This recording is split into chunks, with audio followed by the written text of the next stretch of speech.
আমরা আবার দেখতে পাচ্ছি একটা দলের মধ্যে 50-এর অধিক নমিনেশন দেওয়া হয়েছে যারা ঋণ খেলাপি, 26,000 কোটি টাকা ঋণ খেলাপি নিয়ে এদেশের জনগণকে আবার প্রতারণা করতে চাইছে। তারা এই দেশকে তারা বলছে জনগণের ক্ষমতায়ন করবে, চাকরির ব্যবস্থা করবে, বেকারত্ব দূর করবে, কার্ড দিবে।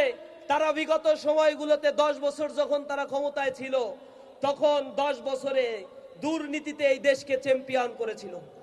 বেকারত্বের হার বিগত তাদের 10 বছরে দেখবেন ধীরে ধীরে ঊর্ধ্বগতি ছিল।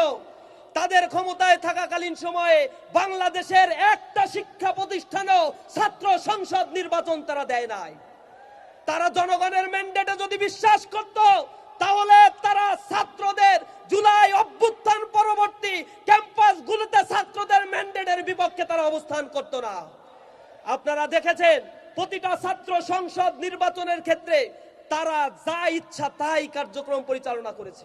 রোজকার সাধারণ খাবার এখন হবে অসাধারণ। প্রাণ স্বাদের মশলা, স্বাদ বাড়ায়, ঘ্রাণ ছড়ায়।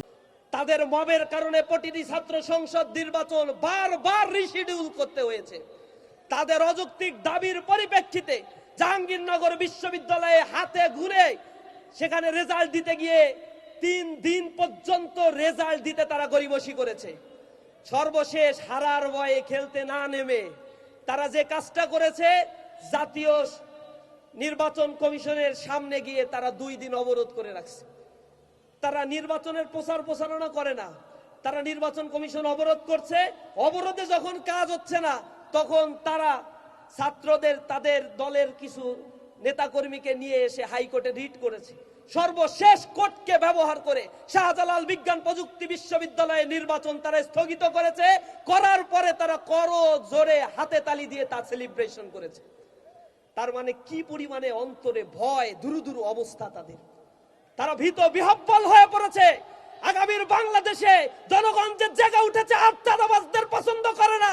কাঠ খেলে যে ব্যবসা তারা চালু করতে চায়, সেই ব্যবসার রাজনীতি বাংলাদেশে আর চলবে না। এই ব্যবসা 2022 সালে আওয়ামী লীগ খেলছে।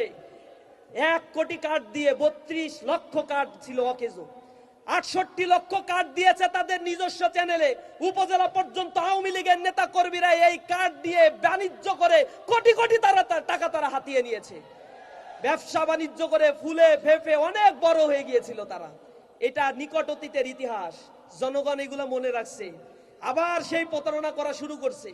আবার দেখলাম ধরা খেয়েছে, কার্ড দিয়ে 100 টাকা করে নিচ্ছে এখনই যদি 100 টাকা নেয়, পরবর্তীতে এই কার্ড নিয়ে কি পরিমাণে চাঁদাবাজি করবে এই 1.5 বছরের জনগণ তা বোঝে নাই।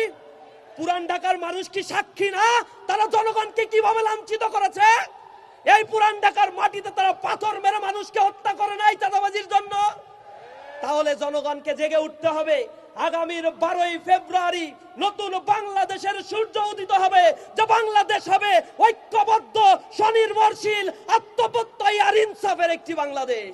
সেই বাংলাদেশ গড়ার জন্য তরুণ সমাজ আজ জেগে উঠেছে। তাদের ভোটের অধিকার 17 বছর ধরে কেড়ে নেওয়া হয়েছিল।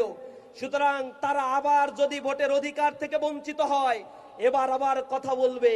তরুণ সমাজ আবার জেগে উঠবে, প্রয়োজনে রক্ত দিয়ে আবার বিপ্লবের ডাক দিবে ইনশাআল্লাহ।